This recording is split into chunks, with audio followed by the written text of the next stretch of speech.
So when we want to give an instruction or a command in Gymraeg, we put the ending wch on a verb. Cymysgwch.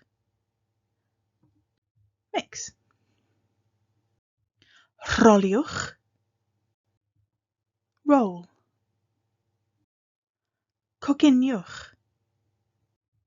Cook. Ychwanegwch.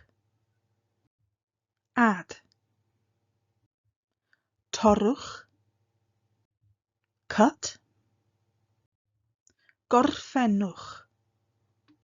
Finish. Let's take a look at this mewn brawddeg in a sentence. Cymysgwch y menyn I mewn i'r blawd. Eto, again. Cymysgwch y menyn I mewn i'r blawd.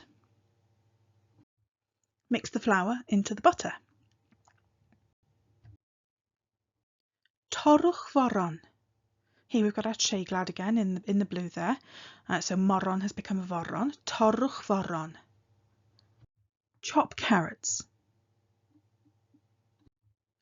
Rholiwch y toes. Roll the dough. Ychwanegwch y siwgr. Ychwanegwch y siwgr. Add the sugar. Cyfunwch y cynhwysion. Cyfunwch y cynhwysion. Combine the ingredients. Rhowch y gacen yn y ffwrn. Rhowch y gacen yn y ffwrn. Put the cake in the oven.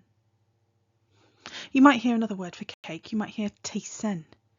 Rhowch y teisen yn y ffwrn.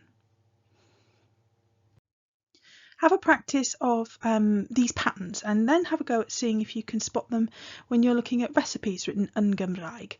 Perhaps you could take some of your own favourite recipes and start to make a list of instructions of how you would make them using this command pattern. If you have a go at that, let me know. Show me on the Discord or show me on social media. I'd love to see. Hwyl am y tro.